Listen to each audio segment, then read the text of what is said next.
Hi everybody, Mike Beer here with the second of the New York Stallion Series races for 3-year-olds on Sunday at Belmont Park. The second division, race number 9, is the Cupecoy's Joy. This one is for the 3-year-old fillies. Like its counterpart for the Colts, it is at 7 furlongs on the Widener Turf course. The purse is $150,000. Here's your field. 12 horses entered for this race. Note that number 6, Bank on Anna, is entered for main track only. So we have 11 3-year-old fillies entered for turf. 4 of the 11 are maidens. Only 3 of the 11 have even, won a race prior to this on the turf course. So there's a lot going on here. There's not a ton of form to go on. It's just sort of one of those wide open races. And as you can see from the morning line, a lot of different horses can win here. There's really no standout in this field. Your very tepid morning line favorite is number 3. How'd you make your money? This is one of the 3 in this field who does have a prior win on the turf course. She has, several races against stakes competition on her card already.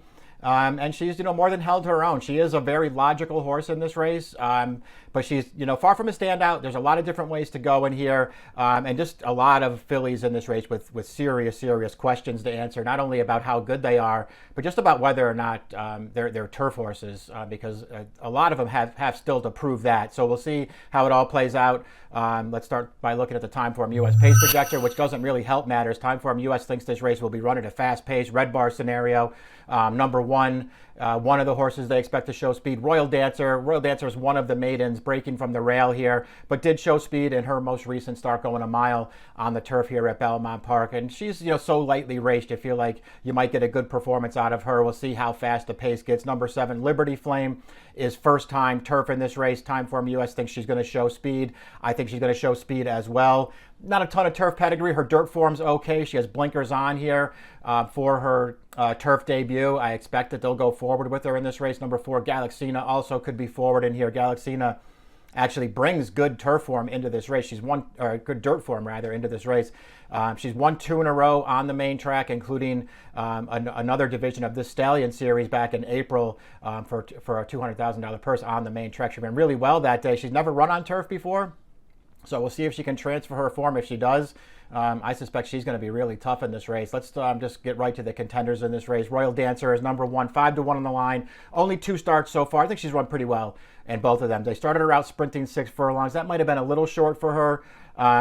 She's got a mid-pack trip in that race, did some chasing after a really sharp winner through the stretch. Active Congress wired that field.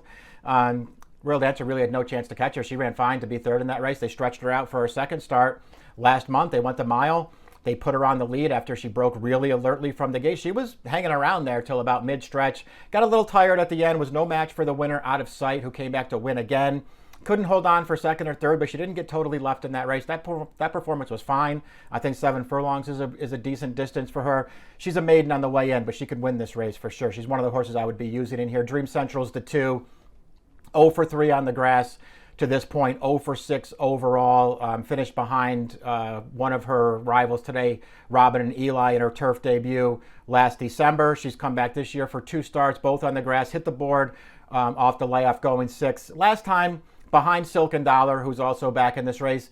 Didn't run great, but didn't get a great trip in that race either. She's the kind of horse I feel like at a big price, you could maybe want to give her one more chance because she didn't get a great trip last time. It still remains to be seen how good she is, though. Number 3 is your lukewarm morning line favorite. How'd you make your money?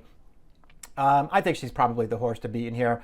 1 turf start as a 2-year-old, that at Saratoga, sprinting 5.5 furlongs. Had good speed that day, was a clear-cut winner when all was said and done. That was a good performance. Came right back out of that race, won a stake on the synthetic track at Presque Isle Downs. Took her to Woodbine to go this 7 furlong distance for her next start. Placed in another stakes race, going 7 furlongs on the synthetic. Her form as a 2-year-old was good. She's come back this year. Only 1 turf start since that maiden win at Saratoga last summer. That in the grade 3, Here Comes the Bride off the layoff at Gulfstream back in March. Just not the kind of race I don't think you want to be holding against this horse. In against Spenderella that day, she really had no chance. She's come back and won fine in 2 more synthetic sprints out of town. They move this horse around a lot, looking for the right surfaces and the right spots for her. She tends to show up and run her race. Exits a career best by her speed figure in her most recent start at Woodbine, and that's a race to Starshoot that had a really fast pace. She chased it. She stayed on pretty gamely through the stretch as the closers came and ran 1, 2, 3 in there.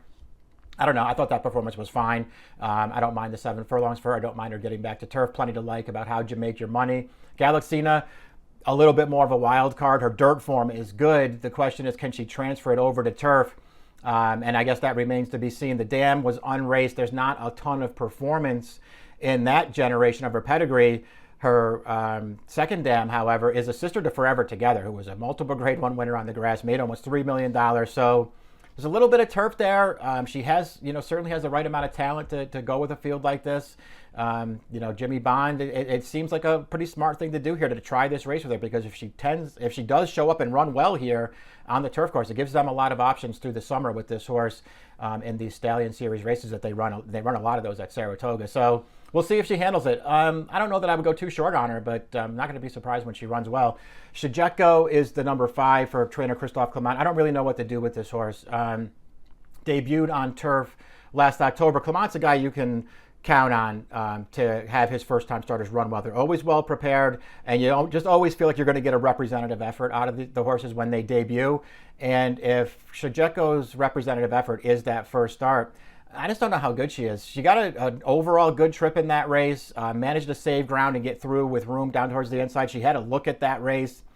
I don't know. She just really wasn't good enough. Wound up getting outfinished at the end. She did come back and win her next start in a race that was rained off to a sloppy main track, but it was a very slow race with a 38 buyer. I don't know. I won't be surprised if she's competitive, because this is not a strong field from top to bottom.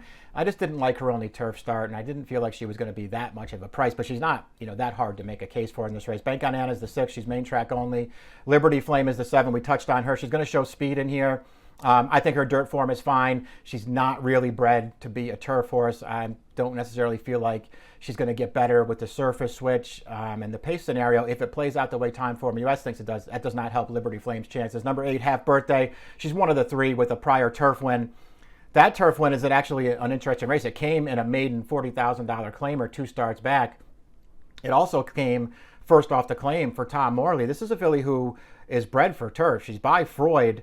Out of a dam whose 3 career wins were all turf sprints. She's a sister to a Grade 1 turf winner and 4-star Crook. But her prior 2 trainers never ran her on the grass, and they ran her in some cheaper races too. Morley claimed her, put her right on turf. She won right away and won that race pretty easily with a 69 buyer speed figure. They came back a week later, a week after that maiden win. They ran her into 2 Life. She wound up settling for 3rd. She was claimed. The claim was voided. She winds up back in with Morley here, and now he steps her up and takes a shot at a bigger purse with her. I don't love her in here, but I can see her, running well, assuming, all is fine with that voided claim staring you in the face just about a month and a half ago. Number 9, Silken Dollar, the first of 2 for trainer Rick Schosberg in here, and she's also a horse with a prior turf win. Her win came in her turf debut in her most recent start, and that was going this 7 furlong distance on the Widener course. I thought she ran well that day. She did make the lead in there. She showed speed right from the start, but she had to run a little bit to make the lead in there. It was not a super soft pace. She was taking, sort of pressure up there the entire way. She got away from those horses through the upper stretch. And then if you watch the replay of it, you'll see the runner up there, Sinfully Sweet, get through on the inside and take a big run at her. And Sinfully Sweet actually looked like she got by this horse at the end of that race. But Silken Dollar caught a very fortuitous bob on the line, and she got the win. So even if you want to say she was lucky to hold on there, I still think she did some good things in her turf debut last time. I like that she did it over this distance. We'll see how the pace plays out. It could be a fast pace for her to deal with once again, but her turf debut was fine, and she's 8-1 on the morning line. Shinful is a stablemate of Silken Dollars. She's run twice on the turf. She's run okay in both of those starts. She didn't win either one of them. She's one of the maidens coming into this race. She's another horse with speed, which I don't love. And I also can't say that I necessarily loved her last race. She did improve a little bit to finish 2nd. But there was just never a real point in that race, even though she made the lead in there and they weren't going fast. It just didn't really look like she was ever going to win that race, and she was ultimately no match for Lisa's Vision. She didn't run terribly. Pratt's going to take over here. I just didn't love this horse. She is another one at a big price on the line, though. Robin and Eli is the 11, another maiden. This is her 3-year-old debut off the layoff. I think it's a good distance for her. I think even though she didn't win either of her starts as a 2-year-old and she lost the second of those as an odds-on favorite, I thought she ran fine in both of those races. I have no problem with this horse. She's trained by Chad Brown. I just assumed when I was going through the race that she would be one of the favorites in here. They made her 8-1 on the morning line. If she's around that price, I can't argue with anybody who wants to bet her in here. And as a matter of fact, I might take the 8-1 on her. I feel that's a really good price on her. Again, she didn't win either of her first 2 starts, although she ran fine in both of them, in particular when they stretched her out in December. That pace was pretty solid. They went forward with her in there. She kept after it. The horse that wound up running her down, Autumn and Glory, I think could turn out to be an okay horse. That was a Clement first-time starter, and she's since come back to run well again. I think she got beat by a good horse last time. I think she did some good things in there. I like the 7 furlongs for her, and I like the morning line price. I don't know if you're going to get it, but if you do, I think it's fair on Robin and Eli. 12, Morning Matcha. Another horse who could take money in here, if only because she's already a stakes winner on the dirt. She's coming out of a couple of graded stakes races, going longer on the main track. She's never run on turf before. She's not really bred for this surface. There's not a ton of pedigree to make you feel like she's going to be, as good or even better on the turf courses. But there are things to like about her. She's got a lot of talent. She's got the right running style for this surface switch, especially if the pace is fast, because she likes to sit and make one run. And this race could set up well for her. I think 7 furlongs is a good distance. I don't mind her cutting back at all. And she's another one. I think 6 to 1. I can't argue with that price. I didn't necessarily want a short price on her, but I do think this is a race that she could win. I wish she had more turf pedigree. She doesn't really have that. But if she handles the surface with Irad taking over, this is a field she could beat for sure. I didn't put her on top, but I did put her in my mix. We can go to the picks for this race now, because I just took the horse who I just felt like you could rely on to show up and run a good race, and that's the number 3, How'd You Make Your Money. She's already a winner on the grass. She's already a stakes winner on another surface. I think her most recent start at Woodbine is better than it looks, chasing a fast pace. And I think the 7 furlong distance is fine for her. All those things just conspired to me putting her on top. And I put Chad's horse, Robin and Eli, second. And that morning line, I think, is very fair on that horse. Very interesting race, wide open race here in the second of the 2 Stallion Series races at Belmont on Sunday. This is the Cupecoy's Joy Division for the 3-year-old fillies. It's race number 9, the approximate post time's 5:12 Eastern time. Good luck.